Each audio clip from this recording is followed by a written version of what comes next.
Quiero invitarles, hermanos, a abrir la Biblia y vamos a hacerlo en el Evangelio según San Marcos. Vamos a leer el capítulo número 14 y versos 51 y 52. Evangelio de Marcos, capítulo número 14, versos 51 y 52. Leo en el nombre del Padre y del Hijo y del Espíritu Santo. A la letra dice así: pero cierto joven le seguía, cubierto el cuerpo con una sábana, y le prendieron.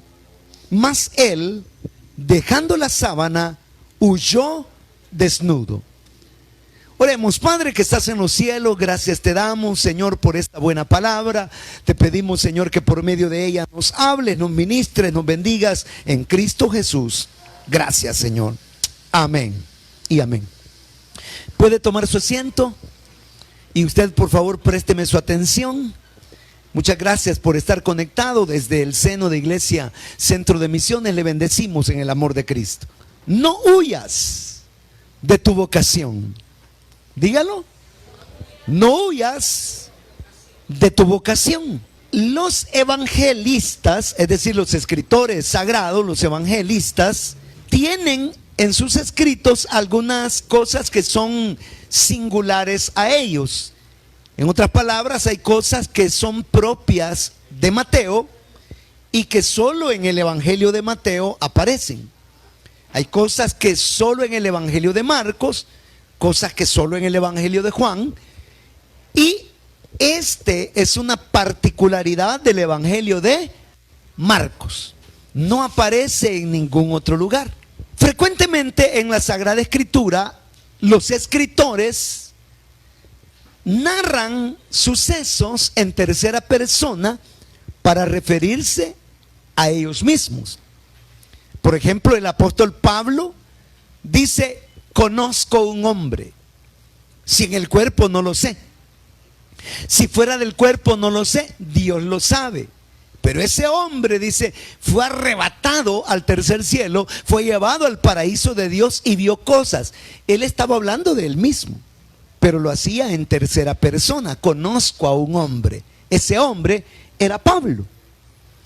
De igual manera, cuando Juan termina su escrito, dice: el que escribe este libro es el discípulo amado. Se refiere a él mismo.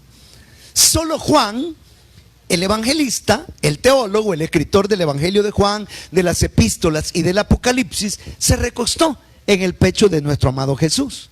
Pero para referirse a él en la narrativa lo hace refiriéndose a un discípulo amado que precisamente es él mismo.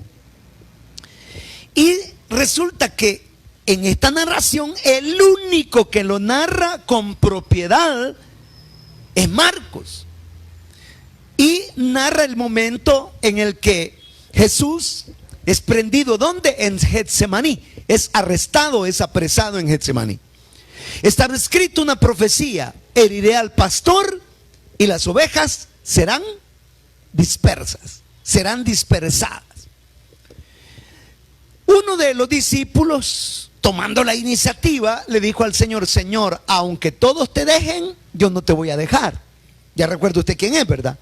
Pedro. Y los demás replicaron: es cierto, Señor, aunque no, nadie te va a dejar. Pero al final la profecía se cumplió. Arrestaron a Jesús y todos salieron huyendo. Pero Marcos, en el escrito, narra la historia de un joven. Lo identifica como joven. Y como digo, para muchos estudiosos, expertos, exégetas de las Sagradas Escrituras, lo identifican como el mismo Marcos, el escritor del Evangelio. Y él dice: hubo un joven que seguía a Jesús y que al momento que lo prendieron, allá andaba él, de metido, iba a decir, vea. Pero si eso es ser metido, gloria a Dios por ese tipo de metido, vea. Ajá. Ahí andaba Marcos metido. Y cuando los discípulos oían, algún soldado, me imagino, logró pescar, como decimos nosotros, ¿verdad? Logró agarrar al joven. y lo agarró porque iba solo cubierto de una sábana. Y le agarró la sábana. Y dice la palabra que el muchacho, dejando la sábana, huyó como desnudo. Ya se lo imagina, ¿verdad? Lo agarran de la sábana. Probablemente era una época un tanto fría y por eso es que el muchacho llevaba la sábana.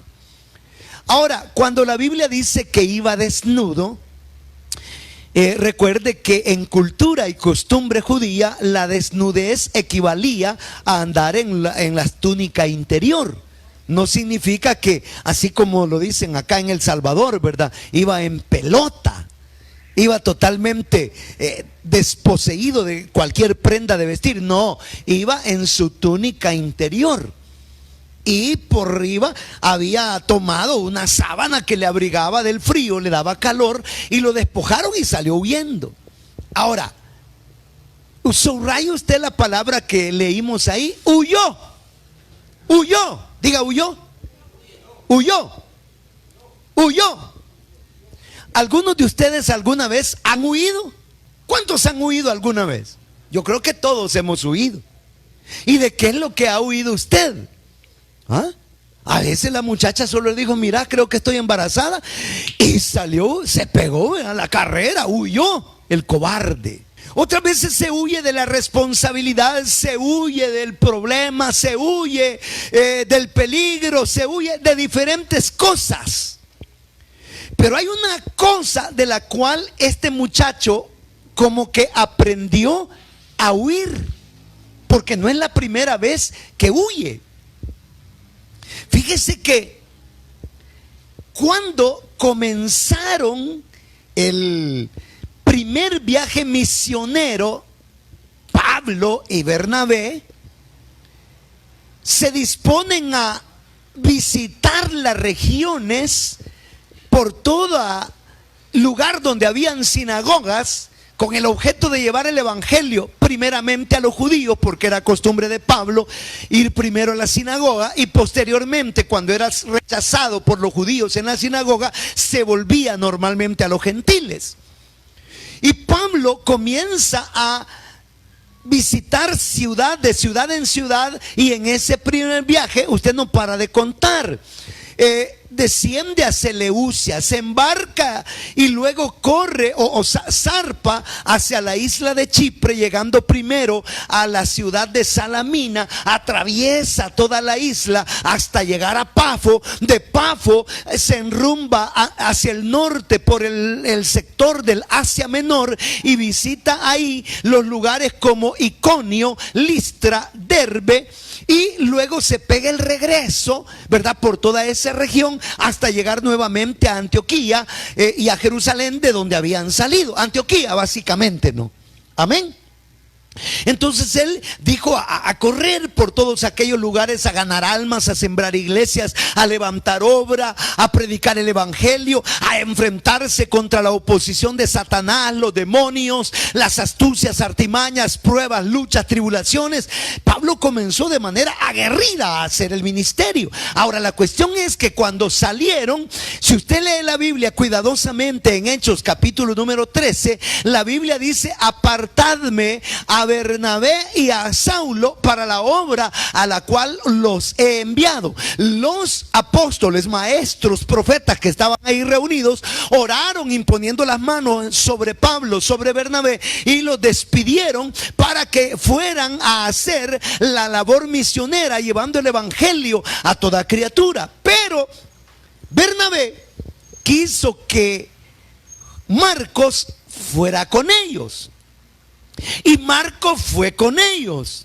Ahora, ¿alguno sabe qué significa el nombre Marcos? Marcos, ¿qué significa? No, no lo saben. Y su nombre ya sabe qué significa, hermano.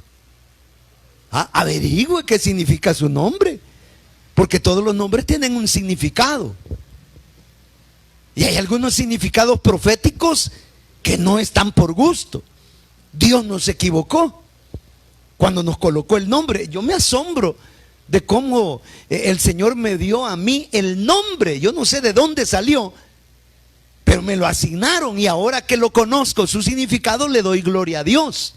Entonces, usted también debe saber su nombre, ¿no? Ahora, Marcos, dígalo conmigo, significa gran martillo. Diga conmigo, gran martillo. Dígalo. No, dígalo, gran martillo. Gran martillo. Ahora, ¿cuál es la diferencia entre un gran martillo y un martillito? ¿Cuál es la diferencia? No, hombre, el martillito solo para una tachuelita chiquita, ¿verdad? Para un clavito pequeño, ¡pish! Y se acabó, ¿verdad? Pero ya para reventar piedra, ahí no le sirve el martillito. Ahí necesita un gran martillo que nosotros comúnmente le llamamos almágana, ¿verdad? Que y hay de libras, de 10 libras, 15 libras, 25 libras. Era un gran martillo. ¿Qué significa eso? Que desde que Marcos nació, tenía una, dígalo conmigo, tenía una vocación. Tenía una vocación. Es decir, Marcos había nacido para algo. ¿Y usted para qué nació? El que nació para tamal, dicen por ahí. Del cielo le caen las hojas. ¿Y usted para qué nació? Para tamal, para tetunte, para ladrillo. ¿Para qué nacimos?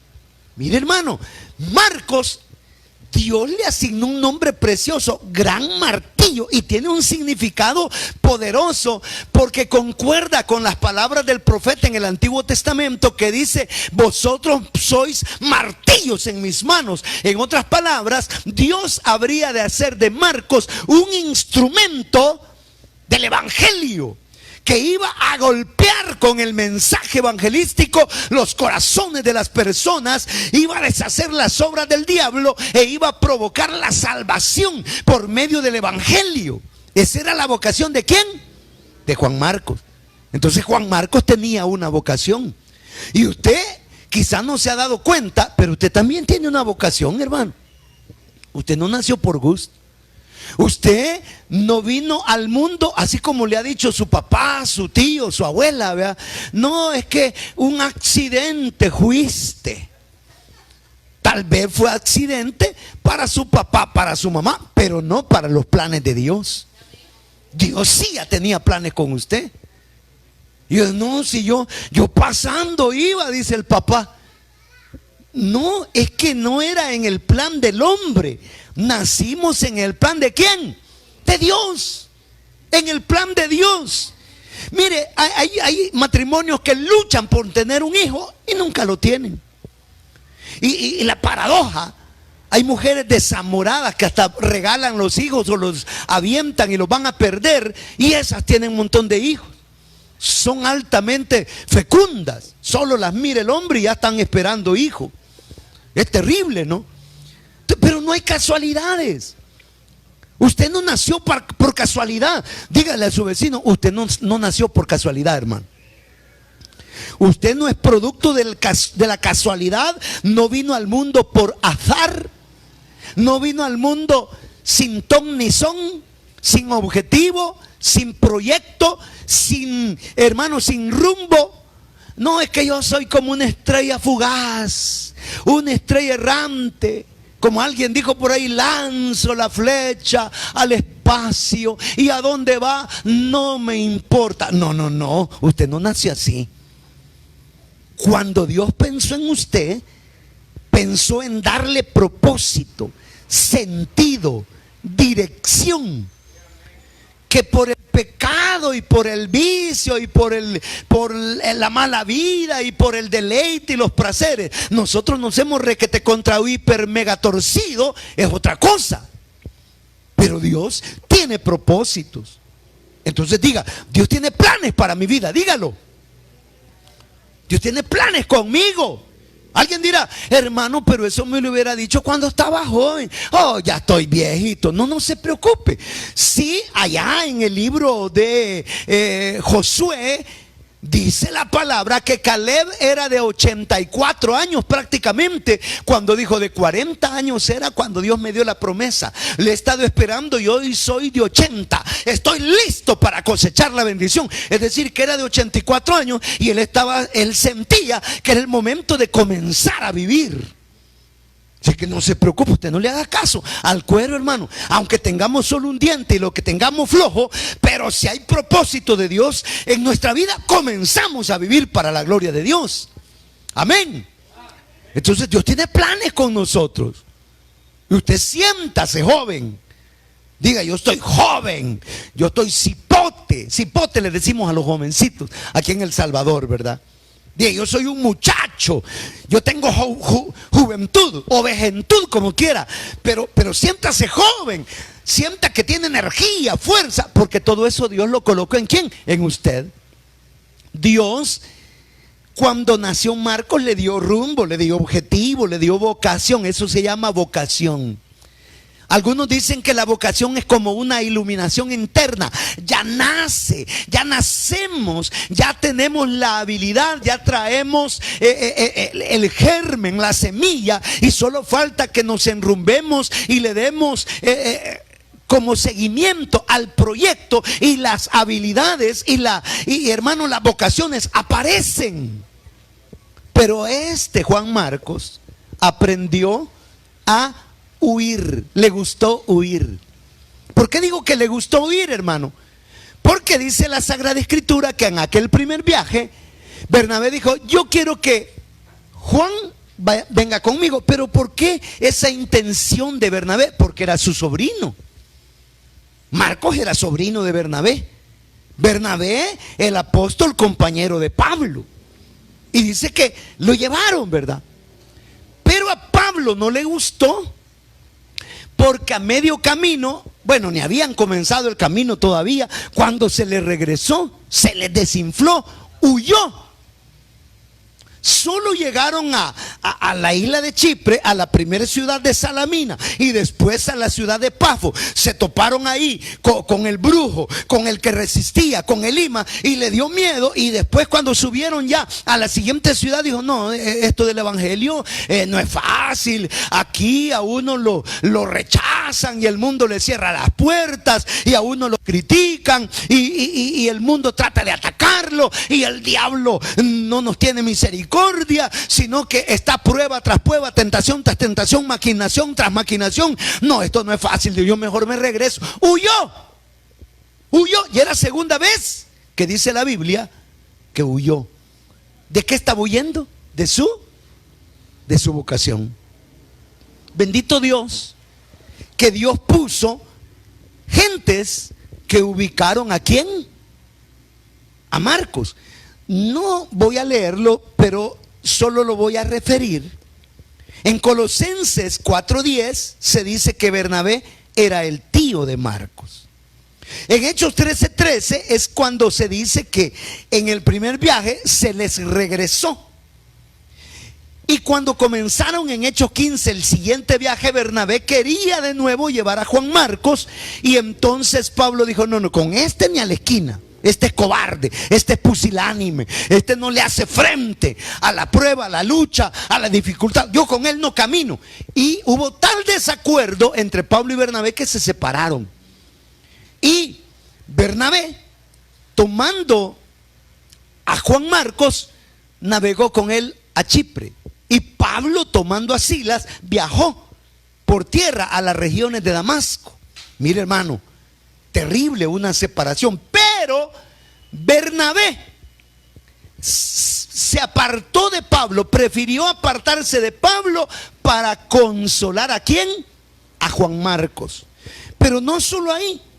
Fíjese que en la primera epístola de Pedro, capítulo 5, verso 13, Pedro, refiriéndose a Marcos, dice, Marcos es mi hijo. Marcos, mi hijo, dice Pedro. ¿Y a qué se refería? A que no solo Bernabé se acercó a Juan Marcos para ayudarle a madurar, para encauzarlo en la vocación soberana, sino que también Pedro lo tomó como un discípulo y le dijo, vení para acá, yo sé que necesitas un alineado, un balanceo, necesitas una buena robineada con un billetillo, te voy a quitar todos los camanances que tenés. Hermano, aquel tenía 1,000 defectos, pero tuvo ¿qué? Siervos de Dios que lo abrigaron, que lo tomaron como hijo en la fe, que le brindaron una paternidad ¿qué? Espiritual, para que él desarrollara ministerio, desarrollara vocación. Entonces aquí hay un principio. Si usted y yo queremos desarrollar vocación, necesitamos aceptar la paternidad espiritual de un ministerio sano en la fe. Hace unos días alguien vino y me tocó la puerta a la oficina, ¿no?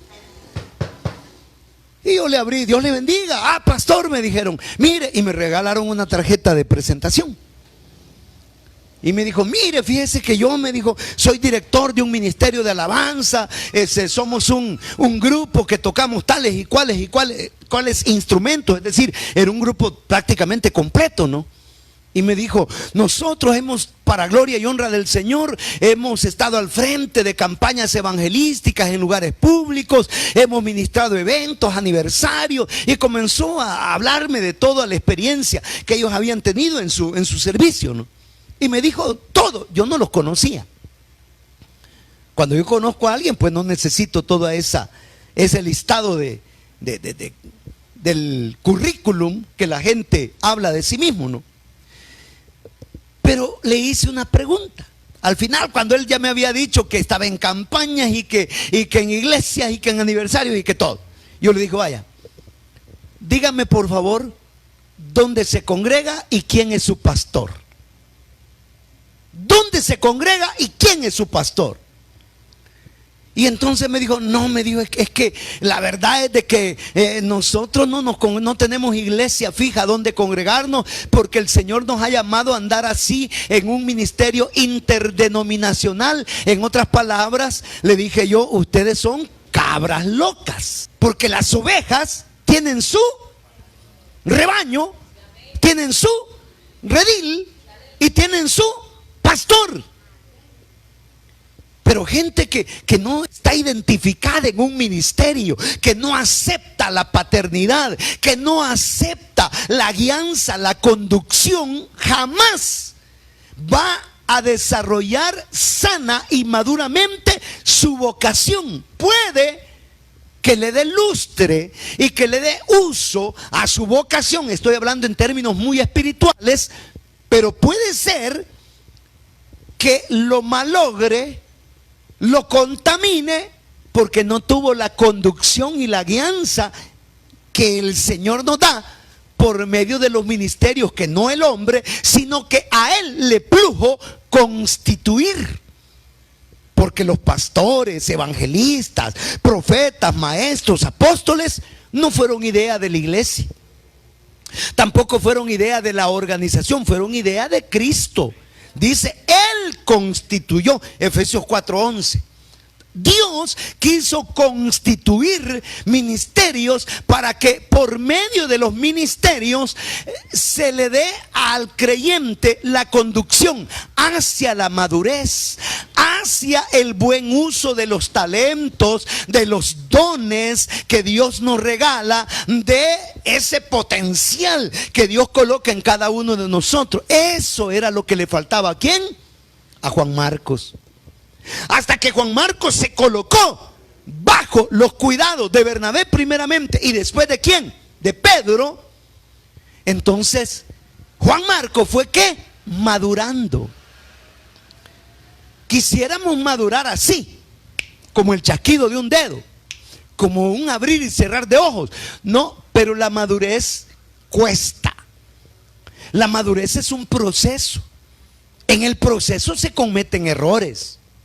En el proceso uno se lleva desilusiones. En el proceso muchos incluso llegamos a dudar de que en realidad hemos nacido para eso. Muchos llegamos a poner en tela de duda nuestra proyección, nuestra vocación, nuestro servicio, nuestro quehacer, nuestro talento, nuestro todo. Pero es parte de la madurez, es parte de ese proceso. No espere que todo le salga bien. No espere que todo sea color de rosa. No espere no tener contrariedades o vicisitudes. Van a aparecer problemas en todos lados. En la familia, en el matrimonio, en la iglesia, en el andar, en el quehacer. Siempre van a haber situaciones, pero es necesario que por medio de todas esas cosas, usted y yo, ¿qué? Maduremos. Como dice una canción por ahí, tropezando se aprende a caminar. ¿Se acuerda cuando usted estaba aprendiendo a caminar? Usted no caminó de una vez. Usted se tropezó, usted se cayó. Algunos desde entonces quedaron así. Pero aprendimos. Aprendimos. Y hoy caminamos bien. Y hoy tenemos equilibrio. Tenemos control. Tenemos dominio. Hemos desarrollado terriblemente la relación espacial. Ojos, pies, ojo, mano. Sabemos medir distancias, velocidades, sonidos. Maduramos. Entonces no se preocupe. Todos los ministerios atravesamos por etapas de ser novato. Y todos los pastores novatos vamos a cometer errores. Y todos los diáconos nuevos vamos a cometer errores. Y todos los servidores nuevos en la iglesia vamos a cometer errores. Todos los matrimonios en los primeros años de consolidación matrimonial vamos a tener dificultades. Y todos en cualquier ámbito en los primeros días se paga como un derecho a piso en el que afloran todos los errores. Los expertos no son expertos de la noche a la mañana. Son expertos debido a la larga trayectoria en la que comenzaron cometiendo errores, pero se fueron ¿qué? Puliendo, perfeccionando, fueron aprendiendo y desarrollando capacidad, potencial y talento a tal grado que después es un lujo ver su capacidad, su destreza, pero nadie nació aprendido. Entonces Juan Marcos tenía una vocación, pero él había aprendido a huir. El primer paso es aceptar que nos guíen. Aceptar que nos guíen. Fíjate, los niños, ¿por qué se caen muchas veces? Porque cuando ya hagan un pasito y otro, ya no les gusta que el papá los agarre de la mano. Ya no, y se zafan, no, ya puedo caminar. Solo a dejar sembrada la frente en la pared. Pero como ellos quieren sentir que ya caminan, ¿verdad? Y cuando están chiquitos, ¿verdad? Las mamás, las madrecitas, la toman de la mano y ya van en la calle, ¿verdad? Con el niño de la mano y no lo sueltan. Y muchas veces se tropiezan y no se revientan la quijada porque gracias a Dios la mamá lo llevaba de la mano. En términos espirituales así es. Pastor que en el proceso de aprendizaje, de maduración, de desarrollo, no tiene una cobertura espiritual que lo tome de la mano y que lo lleve para desarrollarse, termina, hermano, regándose en todo el piso. De hecho, papilla. ¿Por qué? Porque no quiso instrucción, dirección, no quiso autoridad. Pero es un principio de la autoridad, que nadie es autoridad si primero no se sujeta a su autoridad. En la autoridad delegada de Dios, todos los que tenemos en algún grado o medida de autoridad, funcionamos si nos sujetamos a la autoridad. Porque mucho marido no funciona. Pues sí, porque los maridos, la Biblia dice, el marido es cabeza del hogar. Y dicen algunas hermanas, no, pero aquí se equivocó, porque el mío, en lugar de decir cabeza, aquí hay que poner, el marido es el tetunte de la casa, ¿vea? Ajá. El cerebro de cangrejo de la casa. ¿Pero por qué? ¿Por qué?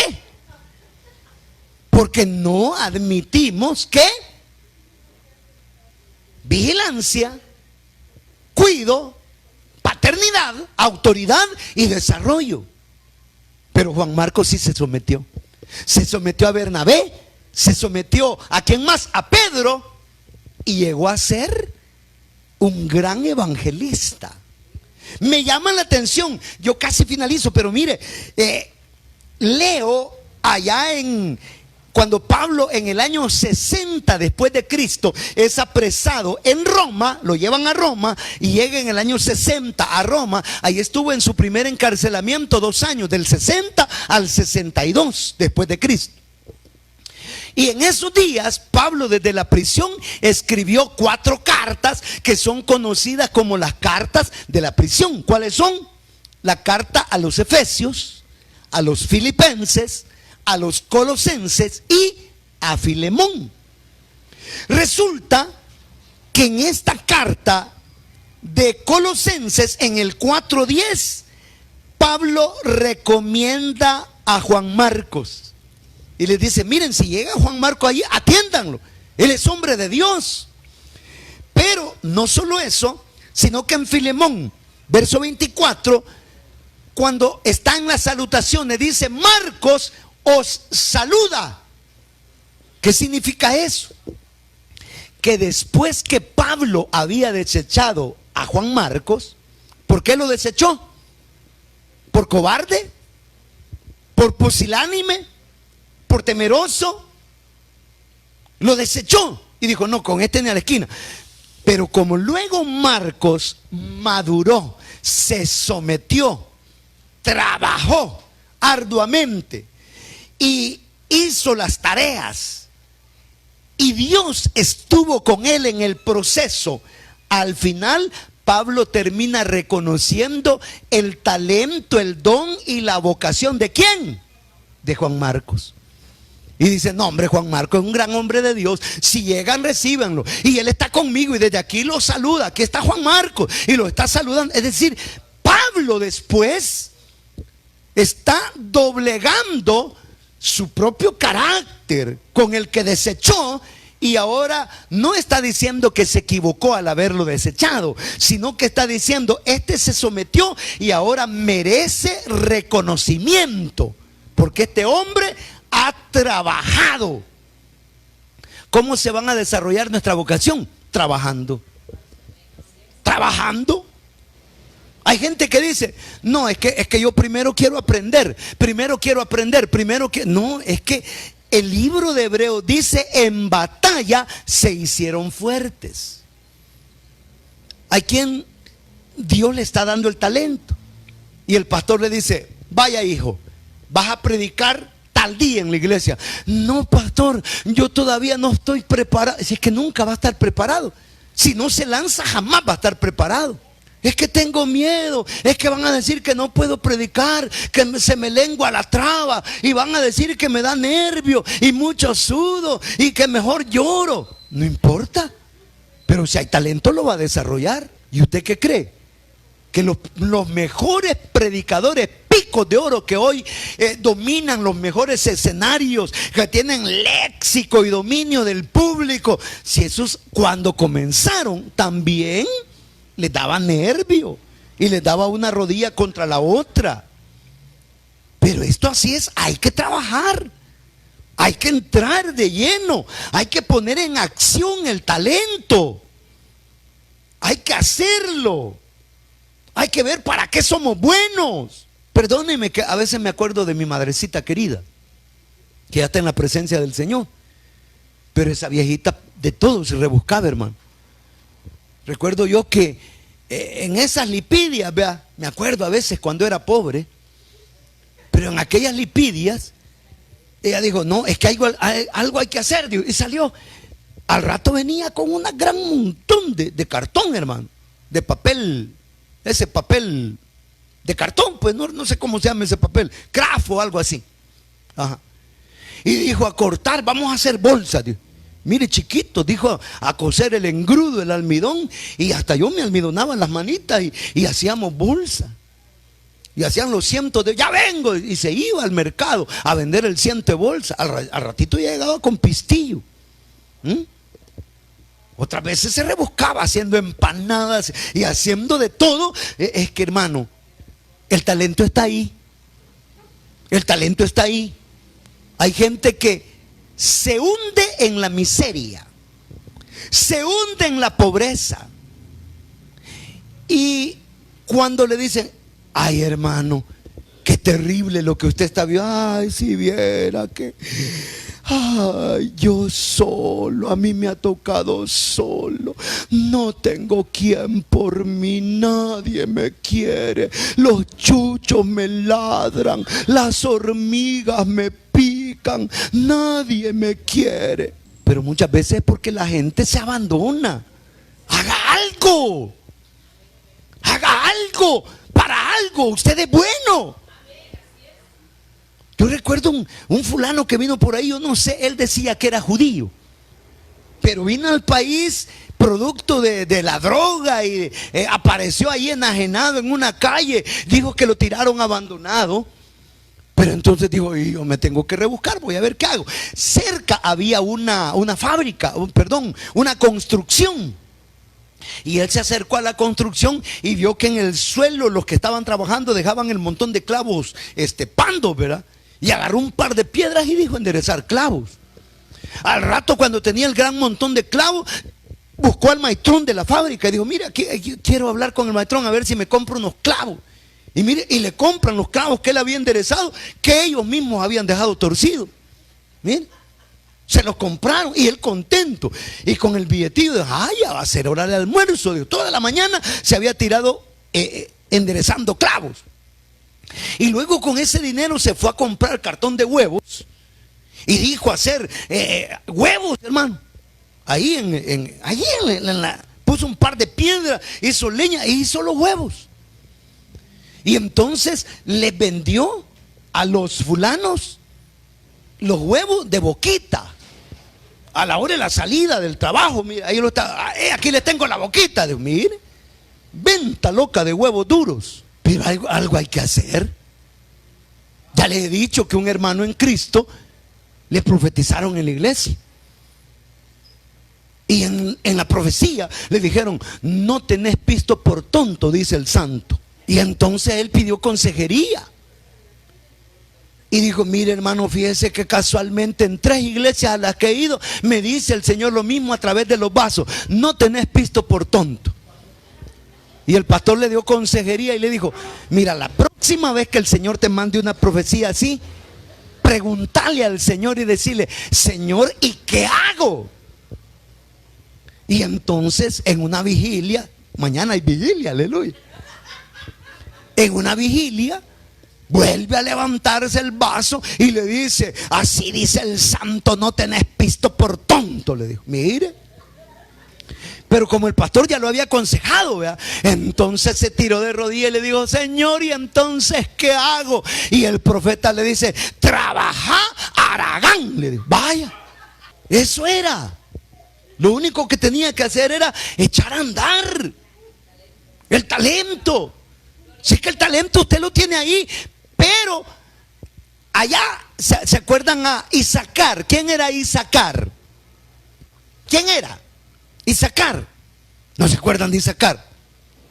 Isacar era uno de los 12 hijos de Jacob. Era uno de los patriarcas de las 12 tribus. Estaba la tribu de Isacar. Cuando se le profetiza a Isacar, se le dice, Isacar, eres un asno fuerte. Asno fuerte. Mire, yo estuve de obrero en Chalatenango. Y desde un caserío llamado Las Flores hasta Azacualpa había una vereda 6 kilómetros. Y habían campesinos que le ponían al asno, al burrito, ¿verdad?, los cantaritos desde el río, o a veces leña, y allá iban en la vereda y se echaban los 6 kilómetros hasta llegar al pueblito, hermano. Y no se quedaban. Entonces le dice, y sacar asno fuerte, es decir, la característica, el potencial, el talento o la virtud del asno es precisamente su fuerza. Su fuerza. No le hacen cara aturrada al reto, ¿verdad? A la carga. Ellos ahí van con la carguita, adelante, ¿no? Y le dicen a Isacar, Isacar, tú eres asno fuerte, es decir, que tenés fuerza, no se duda, tenés fuerza, tenés potencial, tenés talento, pero Isaacar se echó y vio que el descanso era bueno, y como le gustó estar descansando, entonces a pesar de ese potencial, dice ahí, fue hecho tributario. Entonces, pongamos en acción nuestro talento. Veamos qué capacidad Dios nos ha dado. Ahora, finalizo. Juan Marcos, al final, es el escritor del primer evangelio que apareció. El primer evangelio en ser escrito fue el evangelio de Marcos. Mateo agarró parte del evangelio de Marcos de base para hacer su evangelio. Y Lucas tomó parte de Marcos y parte de Mateo, más otras partes singulares a él mismo, para hacer un evangelio históricamente más cronológico y más adecuado, más adaptado. Pero el primero que se atrevió en documentar y poner por escrito todo el ministerio de Jesús fue Marcos. Y Marcos es uno de los autores de un libro de la Biblia. ¿No le gustaría a usted que un libro que usted escribió estuviera en la Biblia? ¿No le gustaría? No, hombre. Carta del apóstol Luis Martínez, ¿verdad?, a la iglesia que está en Soya City. Sería bonito, ¿verdad?, y que apareciera en la Biblia. No, mira, leamos lo que dice aquí el apóstol Luis. No, es maravilloso. Pero de Marcos sí se dice. Abramos la Biblia en el evangelio de Marcos. Es decir, estamos citando letra por letra lo que Marcos escribió. ¿No le parece que era una vocación soberana? ¿No le parece que era joya, que era talento, que era potencial el que estaba en Juan Marcos? Tenía que desarrollarlo, tenía que echar a andar su vocación, tenía que cumplir su vocación. ¿Cuándo la cumplió? Hasta que aprendió a no huir. Todos los padres tenemos vocación para convertirnos en buenos padres. Todos los hijos tienen vocación para ser buenos hijos. Todo miembro de iglesia tiene vocación para ser excelente discípulo de Cristo. Un hombre que apoya el ministerio y que saca adelante la gran comisión. ¿Qué es lo que nos está pasando? Que no estamos cumpliendo nuestra vocación. Pero cumplamos. Así como Juan Marcos cumplió su vocación. ¿Qué le parece si hoy nosotros decimos, bueno, Juan Marcos huyó, le agarraron la sábana y huyó desnudo, y en el primer viaje también se le regresó? Nosotros no huyamos, no huyamos. Si Dios ya le dio el talento para que usted cante, para que usted predique, para que usted aconseje, para que usted persevere, para que usted haga la obra, para que usted le sirva, para que usted en alguna área dentro del ministerio del evangelio usted pueda tener una función, esa vocación, desarrollémosla. Oremos a Jesús. Padre que estás en los cielos, gracias por esta enseñanza, gracias por tu buena palabra, la cual, Señor, nos ministra, nos enseña. Gracias, Padre Santo, porque eres bueno, porque no nos dejas solos, porque siempre envías tu palabra para corregirnos, para ubicarnos, para darnos, Señor, proyección, para que nosotros cumplamos el propósito que tú tienes con nuestra vida. Usted también que está conectado, Dios tiene planes con usted.